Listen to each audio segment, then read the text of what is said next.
Welcome to Red Recaps. For today's video, we will be recapping a supernatural mystery film named Odd Thomas.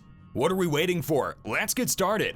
Thomas, born in California, has a mother who's a psychic. She's currently in a mental hospital due to people believing that she has some kind of mental disease instead of true psychic powers.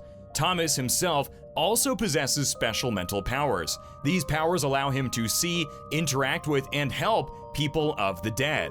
He feels as if he has to hide this power from others due to fear he may end up with the same fate as his mother. As time passes by, his powers only grow stronger, and as his powers grow stronger, so does his belief that this gift he has been handed is something which should be praised. He ends up meeting a dead young girl who was murdered. The girl leads him to a car parked outside a house. Thomas approaches the person inside the car, and we later see him beating the guy up. Thomas is well known amongst the police force. He assists in murder investigations, and his power is such that it allows him to apprehend criminals way before the police get the opportunity to. A detective within the force is thankful for his help. This detective assists in helping Thomas cover up his powers in police questioning, and or when he's giving statements about a murderer he has caught. One night, Thomas is fast asleep and in a deep dream state. He's having a nightmare. Surrounding him are faceless individuals wearing red bowling shirts. A gunman promptly enters into his nightmare and ends up mowing them all down. The faceless people cry for help, with one of them eventually carrying Thomas home. As Thomas wakes up from this nightmarish sequence, he realizes this is how he is going to die. Thomas cannot audibly communicate with the ghosts. He merely has the ability to see them and physically interact with them. As the film goes on, we find out that Thomas grew up without parents and is now an accomplished chef in a restaurant. He is full of energy and a very likable character, especially whilst at work cooking. We find out that he's currently in a relationship with a woman who he's known his whole life. And also, he doesn't only just see evil spirits, he also sees creatures known as bodaks. These creatures are the archetype of evil. They feed off of fear, carnage, and destruction. When these creatures group up in a specific area, it's a signal that something terrible is about to happen. We find out that Thomas once had a friend who was also a psychic. However, the bodaks found out that he could see them, and in response possessed a driver and caused him to run his friend over. Due to Thomas not being able to allow the bodaks to know he can see them, he has to act calm when they are around him. In this scene, we see the bodaks making their way around the restaurant. A bodak approaches his girlfriend. This causes Thomas to elicit a response. Noticing this, the bodak grows suspicious of Thomas and starts staring at him. Thomas tries to calm himself down by ignoring the situation and continuing cooking. However, an influx of bodaks are now making their way into the restaurant, thus signaling to Thomas that something terrible is about to happen. After work, he intends to follow the bodaks but is abruptly stopped by Viola, a single mother with 2 kids. After telling Thomas about a dream of seeing a load of faceless people wearing red bowling shirts, Thomas lies as to what the dream really means and tells her it's all okay and to relax. Following the encounter with Viola, he begins following the bodaks once more. He uses his psychic magnetism to sense where the creatures are going. He tracks them to a shopping center where he spots his girlfriend working her usual shift. His girlfriend is well aware of his powers, and although she cannot see the ghosts herself, she always tries to assist Thomas when it comes to tracking these evil creatures down.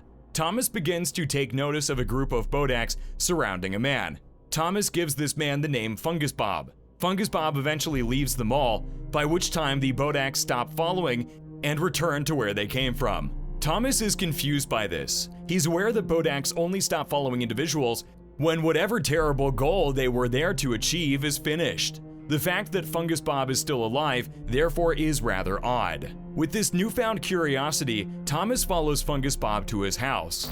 He waits for him to leave the house and finds himself breaking in. When he enters, it's dark, gloomy, and off-putting. He feels a growing sense of impending danger the closer he moves toward this mysterious door in the house. As he moves closer to the door, he realizes something. It's a passage to hell.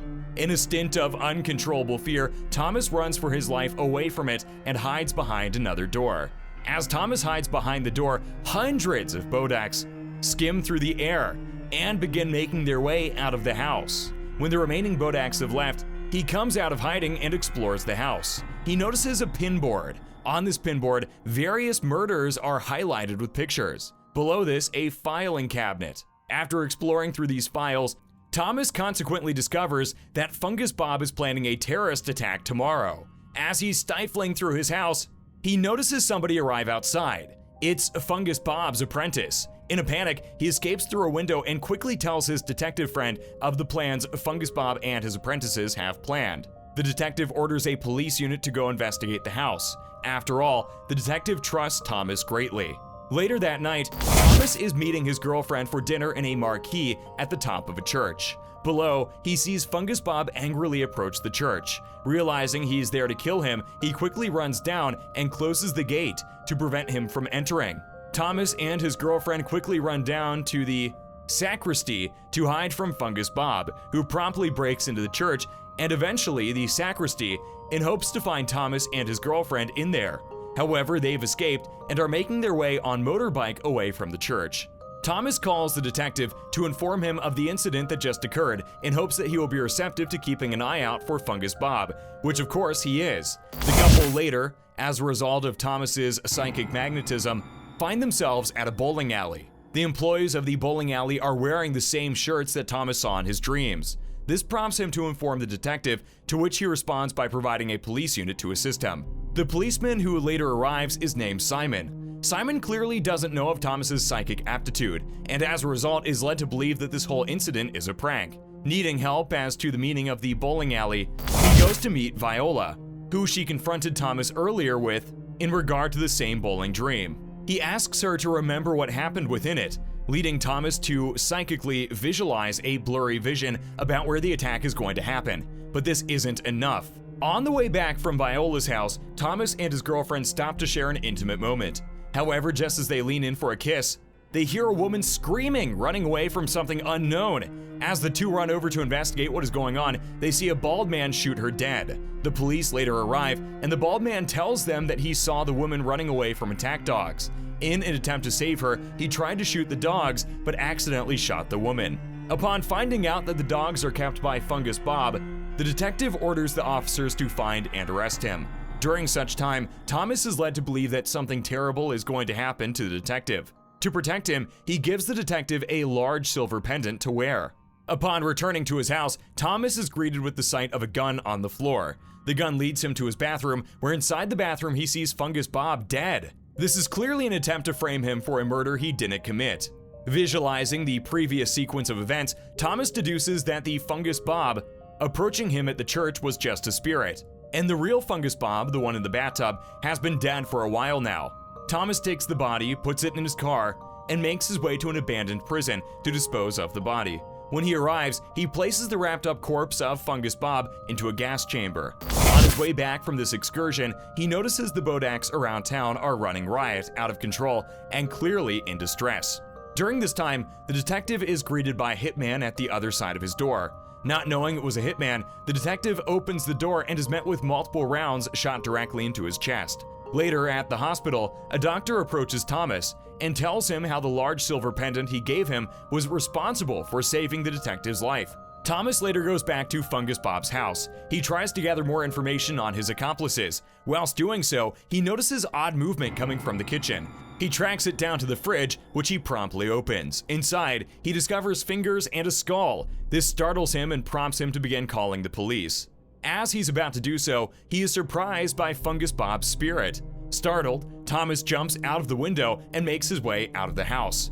The house then explodes, burning all the evidence that was once there to the ground. Having to look for alternate evidence other than that from the house, he goes back to the site of the explosion and inspects Fungus Bob's dead body. Upon closer look, he discovers that Fungus Bob has a tattoo of POD. This stands for Prince of Darkness. This is a tattoo exemplifying worship toward the demon. His psychic powers lead him to the Green Moon Mall. When he arrives, he finds that all the staff in the CCTV room are killed.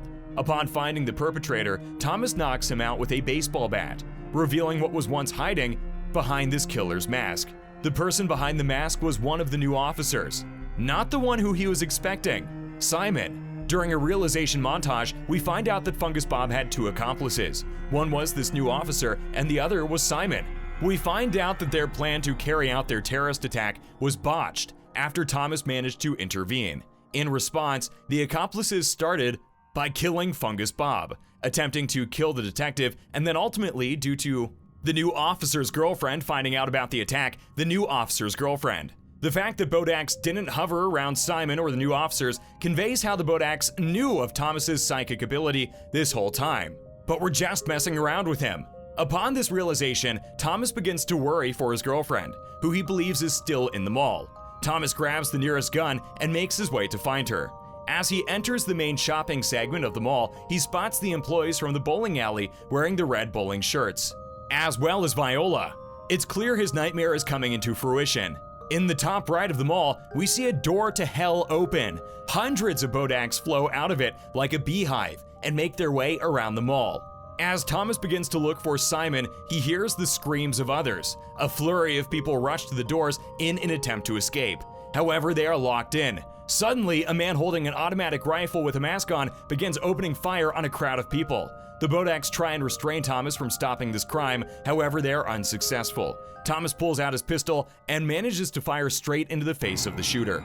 Turning to the ice cream stand, the spot where his girlfriend carries out her shift, he is relieved to see that she is alive. However, after seeing the new officer's girlfriend cry for help, he realizes that this is not over yet. After taking the mask of the shooter, the bald man is unearthed as the perpetrator. Bodax are still roaming the surrounding area at this time. Thomas follows the dead girlfriend of the new officer into an underground car park. Upon arriving at a van, he notices at the back of it there are various barrels charged with explosives. As Simon is leaving the car park, a Bodax takes control of him and forces him to start shooting at Thomas. As Thomas runs into the van in an attempt to prevent the explosion, he is tagged by one of these bullets. He manages to get into the van and after getting shot again, begins driving the van away from the mall.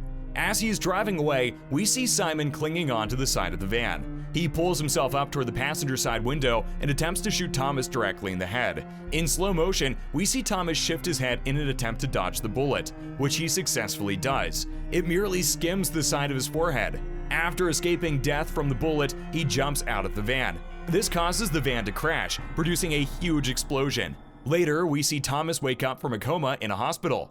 His girlfriend is next to him. He's lucky to be alive. As more time passes, we later see that Thomas has become widely recognized for his acts of courage in saving all of those people. On an unexpected day, Thomas receives a knock on his door. It's the detective and his wife. Thomas is confronted with the truth. His girlfriend perished in the shooting, and who he's with now is only the spirit of his girlfriend. He is distraught and appears too sad to accept the truth. Thomas's girlfriend states how she's only here because she doesn't want him to be alone. In an act of unselfishness, he lets her go and promises they will see each other again one day. Did you enjoy the video? Leave a comment down below about what you thought of it. You can watch this movie from the links below. Don't forget to subscribe and hit that notification bell. Thanks for watching Red Recaps.